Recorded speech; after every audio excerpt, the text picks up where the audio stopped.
You good, Jay? Well, Julian, over here. Hey. Congratulations on the victory. I guess, I'm sure you might have seen some of the chatter online. Some people complaining that it should have been stopped maybe a little earlier because it seems like Darren's body was just kind of fighting on autopilot and there was just nothing behind the eyes for a while. So I guess when you're in there and did you feel that too? And have you since reflected on the stoppage at all?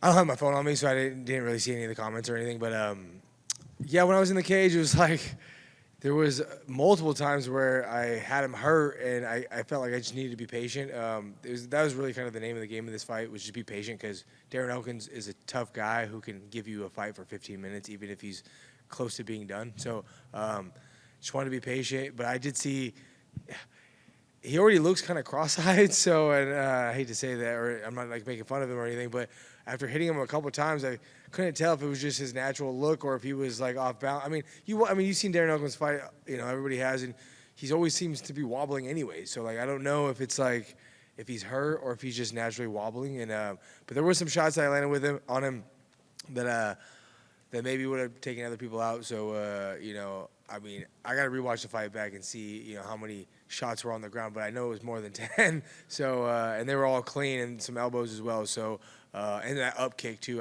He took that like a champ. So I had to rewatch it back to give you a solid opinion on it, but I felt like I did a lot of damage to the damage. And you mentioned the up kick. That obviously seems to be the massive turning point in the fight. It seems like after that he was, like I said, nothing really going on. Yeah.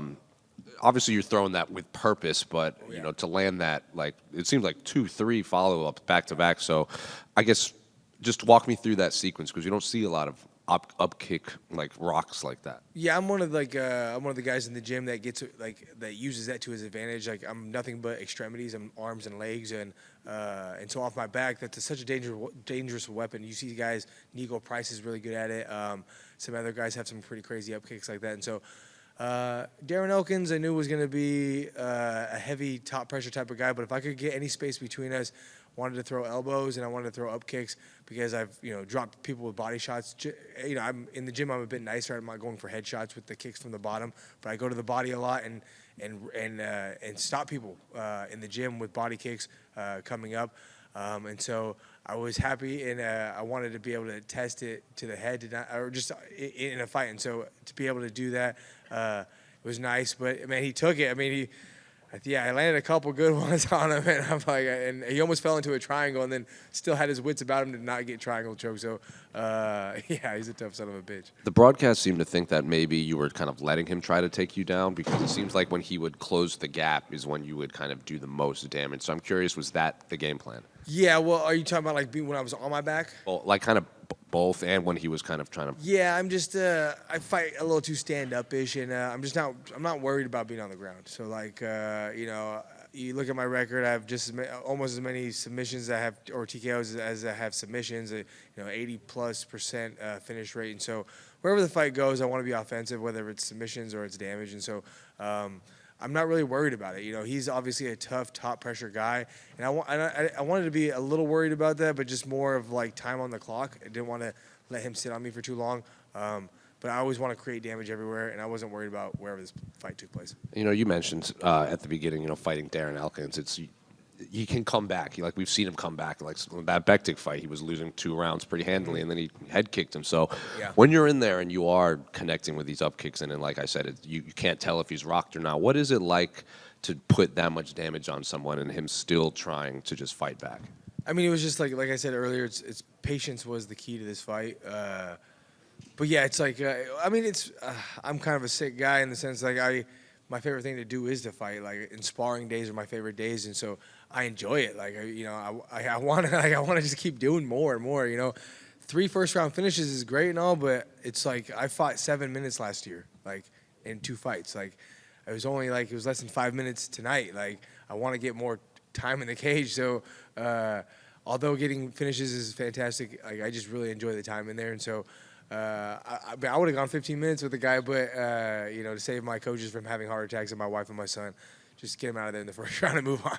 And last one for me, where do you want to go next in your career? Because like you said, 3 first-round finishes. You got a lot of big featherweight fights happening. Yeah. Got a lot of big featherweight fights coming up. Are you going to kind of wait for the dust to settle on all these matchups, or you just want to get back in pretty quickly? Yeah, possible. I think a fight tonight, the Silva versus Mitchell fight would be 3 first-round finishes for myself. I could maybe get a top 15 fight would be nice, and the winner of that would be a top 15 fight. So.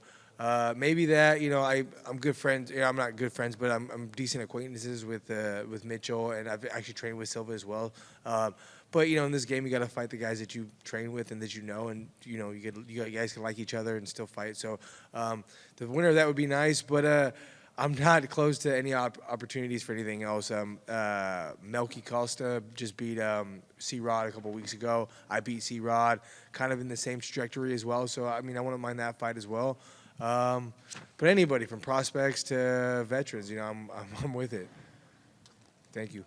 Julian, right here, you're right. Congratulations on the win. Just a quick one. You mentioned patience being the key to this fight, and ahead of it, you also said that you kind of had to convince yourself not to brawl. And I'm just wondering if that was more in regards specifically to Darren, or is that something like moving forward you want to focus on the technical side of your game more?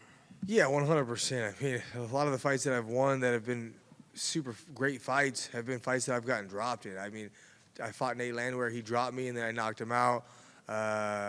Sean Woodson dropped me, and then I choked him out.